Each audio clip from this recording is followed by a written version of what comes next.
हैं आप। मैं हूं आपके साथ प्रांशु राठौर। स्वागत है आपका हमारे खास प्रोग्राम 2024 का दंगल में, जिसमें चर्चा करेंगे आज एनडीए और इंडिया गठबंधन के बारे में। 2024 में जो लोकसभा चुनाव हुए हैं, लोकसभा चुनाव 7 चरणों में हुए। देखा गया कि एग्जिट पोल में सामने आया कि बीजेपी कहीं ना कहीं 400 का पार आंकड़ा पार करके ही दिखा देगी, लेकिन 400 का पार आंकड़ा का ख्वाब देखने वाली भारतीय जनता पार्टी कहीं ना कहीं 240 पर ही सिमटती हुई नजर आई। ऐसे में अब तमाम तरह से सवाल उठ रहे हैं कि आखिरकार बीजेपी किन गलतियों की वजह से पिछड़ती हुई नजर आई है, आखिरकार इसकी बड़ी वजह क्या रही है। आज इस खास प्रोग्राम में इसी को लेकर चर्चा करेंगे। हमारे साथ इस वक्त मौजूद है हमारे सहयोगी दौलत।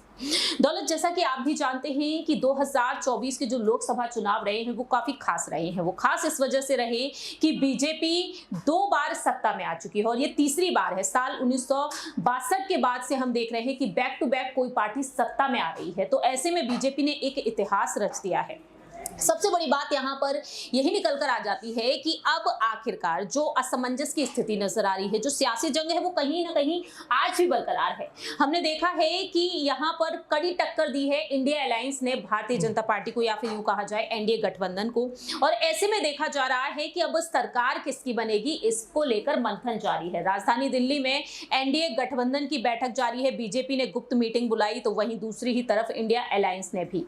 ऐसे में यहाँ पर इस बैठक को लेकर जो सवाल अब उठ रहे हैं, क्योंकि यहां पर यह कहा जा रहा है कि कहीं ना कहीं इंडिया अलायंस अब खेल बिगाड़ता हुआ नजर आएगा बीजेपी का, क्योंकि बिहार के जो मुख्यमंत्री हैं नीतीश कुमार, उनको लेकर कहा जा रहा है कि पलटी कहीं ना कहीं वह मार सकते हैं। क्या वाकई में अब आपको लगता है कि एन मौके पर यहां पर एक बेहद बड़ा खेल होता हुआ नजर आ सकता है? आखिरकार सरकार किसकी बनेगी? बिल्कुल, ये कहीं ना कहीं बीजेपी को इस बात का नुकसान हुआ है, क्योंकि बीजेपी को अकेले बहुमत यहाँ नहीं मिली। 14 के चुनाव आपने देखा होगा, बीजेपी जहाँ पीक पर थी अकेले वो बहुमत ले आई थी। उसके बाद उनके साथ एनडीए अलायंस की जो भी जिम्मेदारी बनती थी वो थी, लेकिन अभी यहाँ पर बीजेपी के पास अकेले जो है मेजोरिटी नहीं है, बहुमत नहीं है। तो बिल्कुल इन सब ऐसी मुसीबतों का सामना उनको करना पड़ेगा, जहाँ पर वो चंद्रबाबू नायडू को मनाने में लगे हैं, क्योंकि वो भी बीजेपी के साथ नजर नहीं आ रहे हैं। उन्होंने कहीं ना कहीं एनडीए अलायंस का फायदा लेकर अपने लिए सीटें जीती, लेकिन अब वो एनडीए के साथ ही नजर नहीं आ रहे। नीतीश कुमार हैं, जहाँ पर जैसे ही जब रिजल्ट आए तो लगातार सबकी सुइयां उनके ऊपर जाने लगी कि नीतीश कुमार अब इंडिया अलायंस को समर्थन देंगे, क्योंकि इंडिया अलायंस की तरफ से उनको उप प्रधानमंत्री बनाने का यहाँ पर ऑफर जो है दिया गया था। ये रिपोर्ट्स हमारे सामने आई थी, चीजें सामने आई थी, जिसमें अखिलेश यादव को कई बड़ी जिम्मेदारियां दी गई थी, या फिर कह लिया जाए पूरे इंडिया अलायंस के समूह को बड़ी बड़ी जिम्मेदारियां मंत्रालय में दी गई थी। और ये बात मनाकर उनसे ये बात की जा रही थी कि वो मान जाएं और यहाँ पर इंडिया अलायंस में वापसी से आ जाएं, क्योंकि जो उनकी 14-15 जितनी भी सीटें यहाँ पर उनकी पार्टी ने जीती है, वो कहीं ना कहीं बड़ी मदद यहाँ पर इंडिया अलायंस की करा सकती है। और बीजेपी के अलायंस को भी तोड़ने की लगातार यहाँ पर चीजें जो हो रही हैं, क्योंकि बिहार में ही आप देखेंगे नीतीश के साथ वहां पर जो है और भी ऐसे कई सारे नेता हैं, चिराग पासवान हैं, उनको भी यहाँ पे तोड़ने की कोशिश हो सकती है। उनको भी बहला फुसलाकर शायद इंडिया अलायंस में जोड़ा जा सकता है, क्योंकि कहे तो वो यहाँ पर प्रधानमंत्री मोदी के भक्ति जाने जाते हैं, लेकिन राजनीतिक फायदा उठाने के लिए कोई भी यहाँ बड़ी बाजी पलट सकता है, बड़ी पलटी यहाँ पर मार सकता है। उसका खतरा बीजेपी को बना हुआ है, क्योंकि पूर्ण बहुमत ना आना सबसे बड़ी उनकी दिक्कत मानी जा रही है। और ऐसे में नीतीश और टीडीपी दोनों समर्थन पत्र मिलेगा, तभी यहाँ पर आप देखेंगे कि 8 जून को या 9 जून को यहाँ पर शपथ ग्रहण हो पाएगी। और प्रधानमंत्री कौन बनेगा, इस पे शायद सवाल उठ सकता है। लेकिन आप देखेंगे कि बीजेपी की अब फैसला लेने वाली जो चीजें हैं, यानी उन्होंने जीएसटी का फैसला लिया तो तुरंत उन्होंने बिना सलाह के चीज के ले लिया। उन्होंने 370 का फैसला इस तरीके से ले लिया, क्योंकि वो मेजोरिटी में थे। 19 और 14 में उन्होंने लॉकडाउन का फैसला तुरंत यहाँ पर ले लिया। अपने प्रधानमंत्री सीधा लाइव आते हैं और बड़े बड़े फैसले करके चले जाते हैं। अब इन फैसलों में दिक्कत आएगी। कहीं ना कहीं बीजेपी जिस तरीके से अपनी चलाती थी, यहाँ पर पांव तले गठबंधन या कह लीजिए अन्य चीजों को दबाती थी, विपक्षों को दबाती थी, अब वो शायद यहाँ पर नहीं होगा। क्योंकि अगर उन्होंने कोई मुस्लिम विरोधी चीजें लाई तो यहाँ पर जेडीयू जो कि उनके कोर वोटर हैं उनका विरोध करेगी। अगर उन्होंने यहाँ पर दलितों या फिर किसी भी फार्म लॉ के खिलाफ कोई चीजें ली, या फिर फार्मों के खिलाफ कोई आवाज उठाई, या फिर आप कह लीजिए कोई रूल यहाँ पर आए, तो उसमें भी जेडीयू और टीडीपी जो फार्मर्स जिनका कोर वोट बैंक जो है फार्मर्स और दलित और खासकर मुस्लिम हैं, वो यहाँ पर विरोध करेंगे। तो बीजेपी सीएए और जो भी उनके मनचाहे आदेश हैं उनको पारित करने में कहीं ना कहीं उन्हें दिक्कत आएगी, और पूरी तरीके से ताकत उनके हाथ में नहीं है। उनको पहले अपने अलायंस से पूछना पड़ेगा, नीतीश कुमार से पूछना पड़ेगा। और अगर नीतीश कुमार 5 साल में अगर पहले नाराज हो जाते हैं, 5 साल तक सरकार चलती है, अगर 5 साल में बीच में नाराज होते हैं तो फिर दोबारा ऐसा बड़ा चीज देखने को मिलेगा कि सरकार बीच में टूटती बनती नजर आ सकती है, क्योंकि अस्थायी सरकार ये हो जाएगी और अब फिर दोबारा यहाँ पर भारत में गठबंधन की सरकारों का दौर लौट कर आ चुका है। ये बड़ी बात यहाँ पर देखने को मिली है, जहां 14-19 में पूर्ण बहुमत के साथ यहाँ पर जीते थे कांग्रेस, कई बार पूर्ण बहुमत के साथ आई, फिर गठबंधन का दौर 2004-2009 में हमने देखा, यहाँ पर उससे पहले भी गठबंधन का दौर देखा। हमें लगा कि 2024 में भी कोई गठबंधन का दौर नहीं आएगा, यहाँ पर बीजेपी 400 पार कह दिया है तो बीजेपी ये करके दिखाएगी, क्योंकि इसमें कई सारी चीजें आती हैं। राम मंदिर जो सबसे बड़ा मुद्दा था, हालांकि वो मुद्दा पूरी तरीके से फेल हो गया, यहाँ पर 370 का मुद्दा था वो भी फेल हो गया। इन मुद्दों को देखते हुए चीजें लगाई गई थी, कयास लगाए गए थे कि 400 पार तो बड़ी आसानी से हो जाएगा। और प्रधानमंत्री उनका मोदी मैजिक, देखिए उनका मोदी मैजिक किस तरीके से फेल हुआ है कि वो अपनी वाराणसी लोकसभा सीट मात्र 1.5 लाख वोटों से ही बचा पाए हैं। खुद अजय राय ने यह बयान दिया कि 1.5 लाख से हारने में भी उनके पसीने मैंने छुड़ा दिए। आप देख सकते हैं कि अजय राय जो कि कांग्रेस इकाई के एक अध्यक्ष हैं उत्तर प्रदेश के, और उन्होंने इतना बड़ा चैलेंज प्रधानमंत्री को दे दिया, जिनको कहा जाता है कि मोदी को तो कोई नहीं हरा सकता। यानी 1.5 लाख वोट जीतने से इतनी भारी जीत इसको नहीं कहेंगे, 1.5 लाख वोटों से वो जीते हैं मात्र, जो कि पार्टी के अध्यक्ष हैं और खुद यहाँ वो प्रधानमंत्री नरेंद्र मोदी उतरे हैं, जहाँ पे उनको देखने के लिए पूरा का पूरा हुजूम यहाँ पे उमड़ पड़ता है। तो कहीं ना कहीं आप देखेंगे कि जो सोशल मीडिया पे था, जो मीडिया पे था, तैयारी शायद उससे लगभग 70% कम जमीन पर थी। देखिए बिल्कुल जिस तरह से मोदी मैजिक कहीं ना कहीं फेल होता हुआ नजर आया है इस बार, उसको लेकर सवाल लगातार उठ रहे हैं। 400 का पार जो आंकड़ा रखा था भारतीय जनता पार्टी ने, जिस तरह से पीएम मोदी ने एक वक्त बात रखी कि इस बार 400 का पार, और ऐसे में देखा जाए तो यहाँ पर 300 तक नहीं पहुंच पाया एनडीए गठबंधन। अब यहाँ पर सवाल जिस तरह से उठ रहे हैं, सबसे पहले यहाँ पर पीएम मोदी का वो भाषण सुना देते हैं जब बीते कल दिल्ली में उन्होंने जनसभा को संबोधित किया। उन्होंने क्या कुछ कहा अपनी पार्टी के नेताओं के साथ, और वह किस तरीके से यहाँ पर कुछ राज्यों को एक तरीके से देखा जाए दरकिनार करते हुए नजर आए हैं। वह उन राज्यों का नाम तक लेते हुए नजर नहीं आए जहां पर बीजेपी कुछ सीटों पर जीत हासिल करती हुई नजर आई, सिमटती हुई नजर आई है। सबसे बड़ा राज्य जो है उत्तर प्रदेश है। उत्तर प्रदेश और बिहार की राजनीति को लेकर यही कहा जाता है कि दोनों ही राज्यों में जीत हासिल कर ली जाए तो दिल्ली के दरवाजे खुद पे खुद खुल जाते हैं। तो ऐसे में पीएम मोदी यहाँ पर उन मामलों पर चुप रहे जिन राज्यों में बीजेपी कहीं ना कहीं सिमटती हुई नजर आई है, कमजोर पड़ती हुई दिखाई दी है,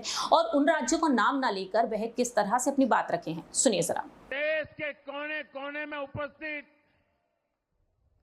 बीजेपी के कार्यकर्ताओं को कहूंगा, देशवासियों को कहूंगा, आपकी मेहनत,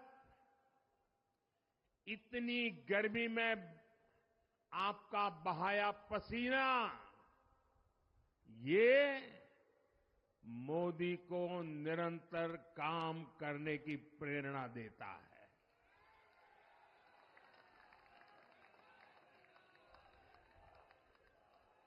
और मैं देशवासियों का दोबारा दोहराना चाहता हूं,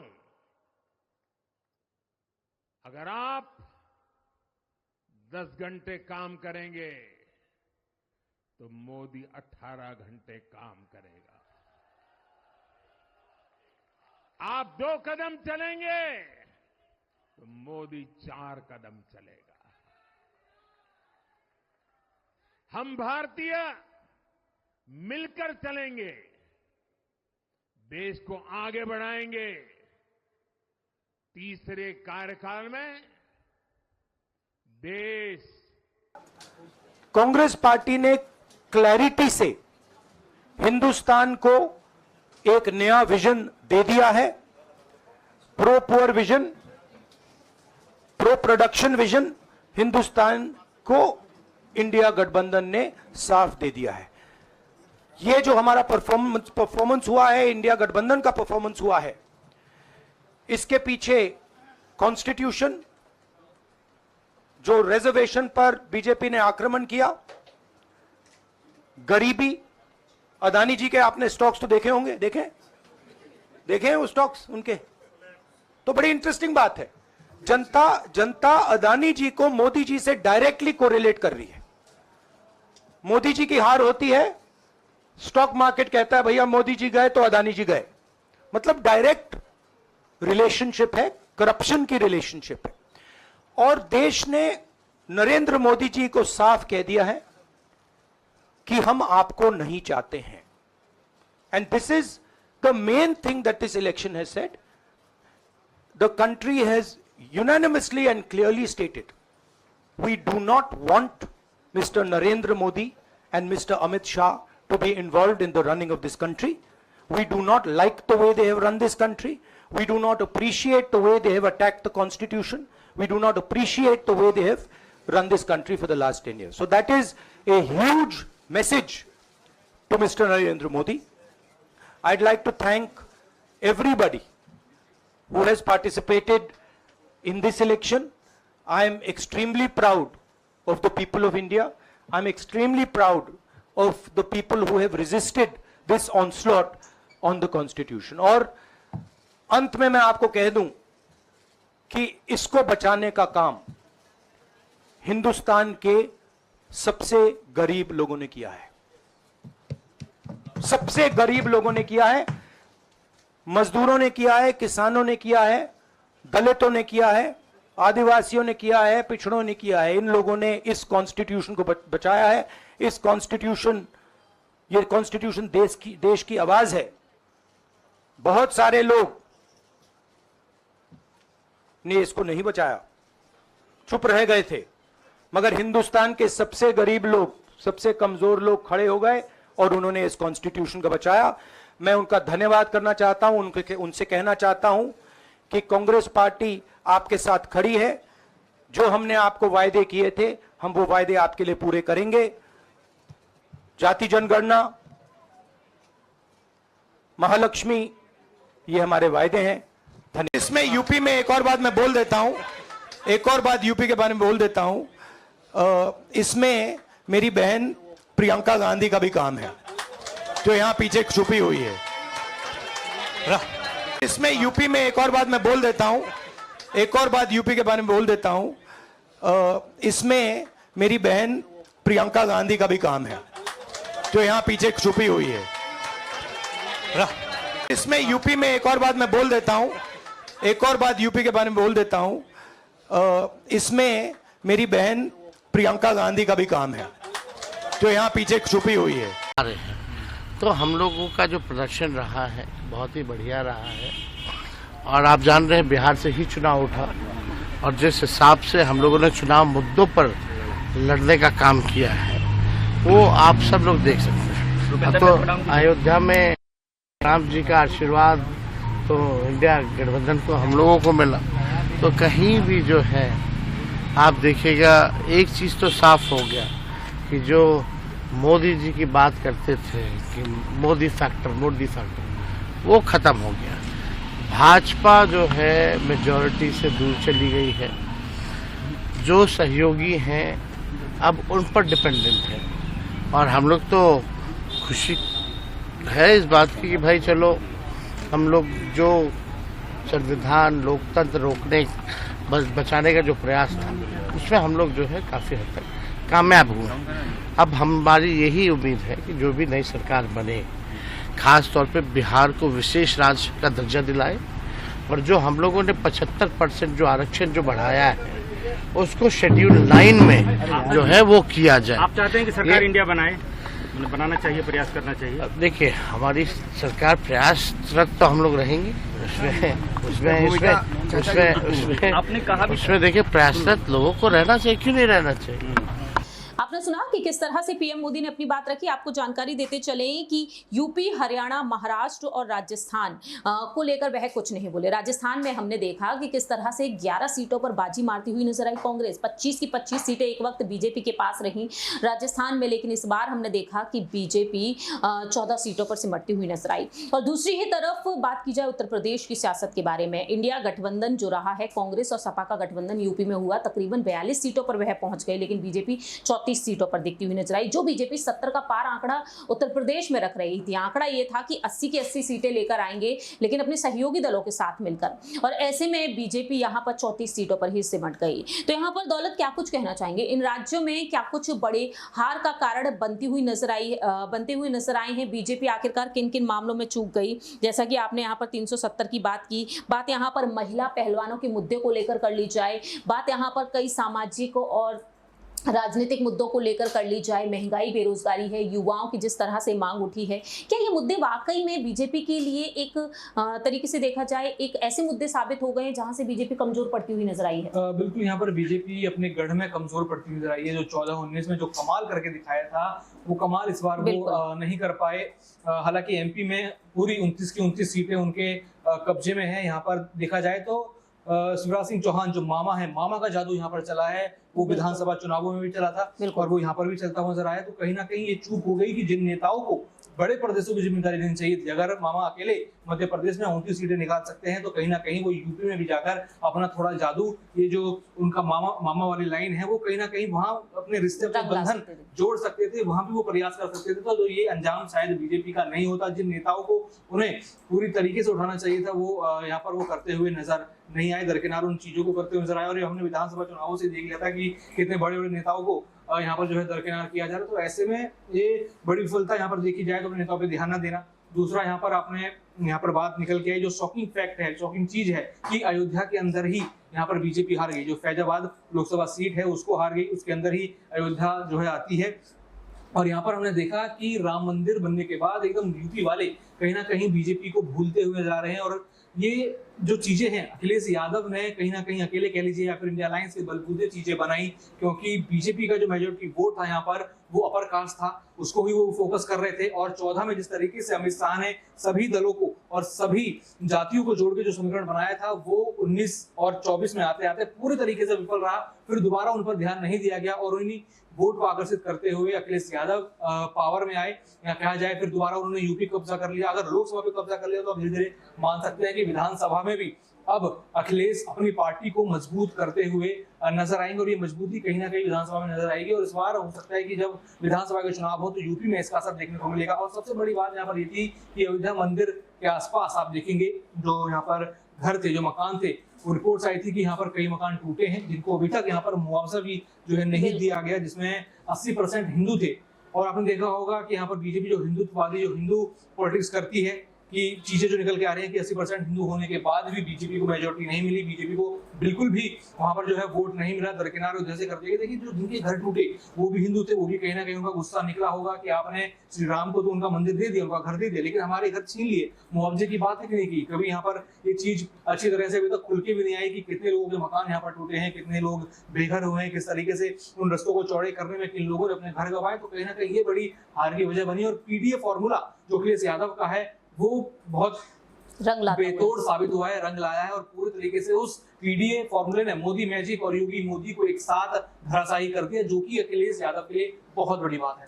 देखिए, अखिलेश यादव जिस तरह से राहुल गांधी के साथ मिलकर इस बार राजनीति बनाए, वो पीडीए फॉर्मूला कहीं ना कहीं अखिलेश यादव के लिए घातक साबित होता हुआ भी नजर आया। क्योंकि जिस पीडीए की वह बात कर रहे थे तो उनके साथ जो सहयोगी दल रहे, उनका कहना ये रहा था कि अखिलेश यादव जिस पीडीए की बात करते हैं उस पीडीए के नियमों पर वह नहीं चलते हैं। हमने देखा लोकसभा चुनाव में कि अखिलेश यादव एन मौके पर अपने प्रत्याशियों को कई सीटों पर बदलते हुए नजर आए, अपने परिवार के कई सदस्यों को उन्होंने उतार दिया। लेकिन कहीं ना कहीं देखा जाए तो यूपी में चाचा भतीजे की जोड़ी भी रंग लाती हुई नजर आई है। अखिलेश यादव को जिस तरह से अपने चाचा शिवपाल सिंह यादव का साथ मिला, ऐसे में देखा गया है कि अखिलेश यादव कई सीटों पर बढ़त बनाते हुए नजर आए। मैनपुरी सीट, कन्नौज सीट हो और इसके अलावा यहाँ पर आजमगढ़ सीट की बात कर ली जाए तो ये सीटें एक बार फिर से उनके खेमे में लौटती हुई नजर आई हैं। ऐसे में देखा जाए तो अब यहाँ पर जो तमाम सीटें हैं उन सीटों को लेकर भी बात करेंगे। और ऐसे में यहाँ पर बात की जाए चंद्रशेखर आजाद हो, पल्लवी पटेल हो, जो साथ छोड़कर गए, तो ये कहा जा रहा था कि अखिलेश यादव कहीं ना कहीं भारी नुकसान उठा सकते हैं, लेकिन ऐसा नहीं हुआ। बल्कि अखिलेश यादव यहाँ पर कितनी सीटों पर जीत हासिल किए हैं ये आप बखूबी समझ चुके हैं।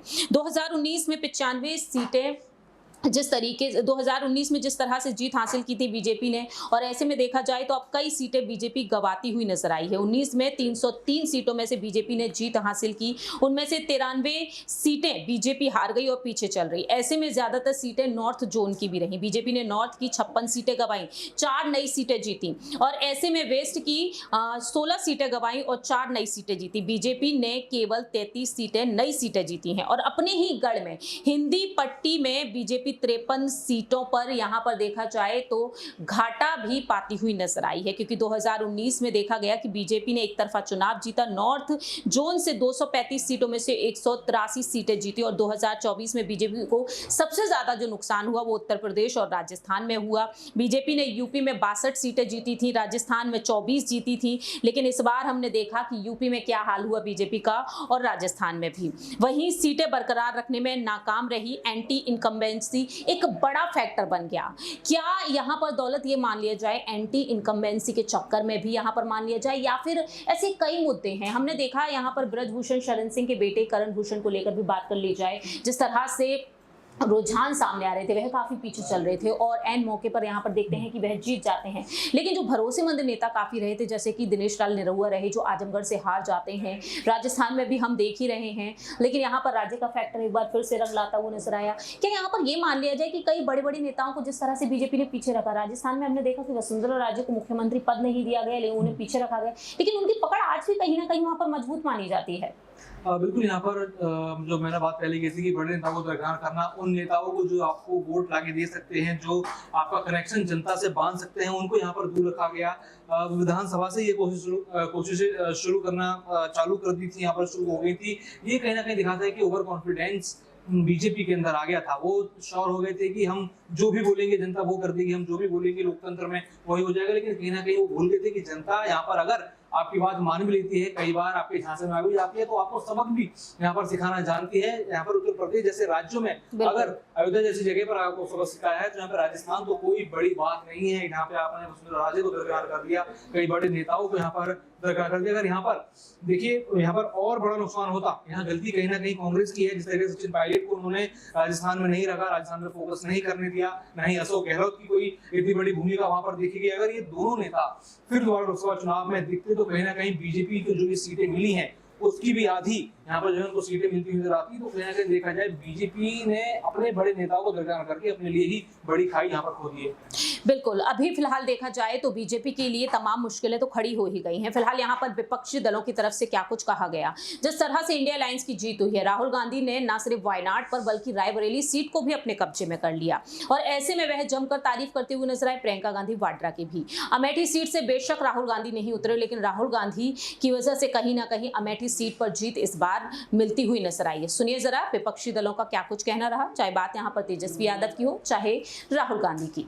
अब यहाँ पर यही देखना होगा कि आने वाले दिनों में यहाँ पर क्या कुछ होता है। यहाँ पर आपको ये भी जानकारी देते चले कि राम मंदिर का जो मुद्दा रहा वो कहीं ना कहीं बेअसर रहा, जाट किसान के बीच भी यहाँ पर नाराजगी देखने को मिली। इसके अलावा हमने देखा है कि बीजेपी कहीं ना कहीं पूर्वी भारत में भी पिछड़ती हुई नजर आई है। बंगाल में 30 और 70 की लड़ाई देखने को मिली। ओडिशा में यहाँ पर नवीन पटनायक जिस तरह से कमजोर पड़ते हुए नजर आए हैं, और बीजेपी यहाँ पर किस तरह से लोकसभा चुनाव में जीत हासिल करती हुई नजर आई। विधानसभा चुनाव में ओडिशा में देखा गया है कि नवीन पटनायक की पार्टी हारती हुई नजर आई, और ऐसे में देखा जाए तो बीजेपी भी कई मुद्दों पर किस तरह से वोट बैंक पाती हुई नजर आई है। दक्षिण भारत की बात कर ली जाए तो पहली बार साउथ जोन की 132 में से 90 सीटों पर बीजेपी ने अपने कैंडिडेट उतारे, और यहाँ पर वरिष्ठ पत्रकारों का कहना है कि दक्षिण में कैंडिडेट्स के साथ साथ पीएम मोदी के नाम पर भी वोट दिया गया। तेलंगाना में ज्यादातर लोगों ने पीएम मोदी के नाम पर बीजेपी को वोट दिया है।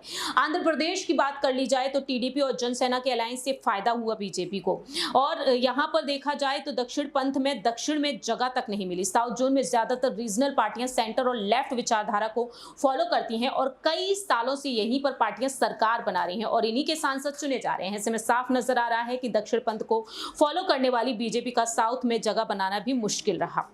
ऐसे में यहाँ पर बीजेपी असली और नकली की लड़ाई में भी फंसती हुई नजर आई। महाराष्ट्र की बात कर ली जाए तो हमने देखा कि बीजेपी ने किस तरह से तोड़ निकाला था, एकनाथ शिंदे किस तरीके से कामयाब हो गए उद्धव ठाकरे की सरकार को गिराने में। गुजरात की बात कर ली जाए, चाहे बात यहाँ पर अन्य क्षेत्रों की ही कर ली जाए, आखिरी सवाल यहाँ पर यही बनते हैं, क्या वाकई में बीजेपी की जो लुटिया डूबी है इस बार के लोकसभा चुनाव में, क्या एक ओवर कॉन्फिडेंस यहाँ पर मान लिया जाए कि 400 का पार आंकड़ा पार करना है, वो ख्वाब बीजेपी ने देखा, अपनी लुटिया डुबोने में कहीं ना कहीं यहाँ पर वो तिकड़ी जो है वो खुद नाकाम रही है। बिल्कुल, यहाँ पर ये 400 पार कराना कहीं ना कहीं बीजेपी के लिए बैकफायर कर गया है, बीजेपी को ही मुसीबत में डाल दिया। यहाँ पर जनता को एक तरीके से चैलेंज लगा कि आप यहाँ पर हमारे आपने काम नहीं किए, किसान नाराज हैं, महिला पहलवान नाराज हैं, यहाँ पर महिला वोट नाराज है, यहाँ पर स्टूडेंट्स नाराज हैं और युवा नाराज हैं, बेरोजगारी को लेकर, महंगाई को लेकर, कई परिवार, कई कहा जाए तो ग्रामीण लोग नाराज हैं। तो आपने 400 पार का नारा देके कहीं ना कहीं जनता को चैलेंज कर दिया कि आपने तो काम कुछ किया नहीं,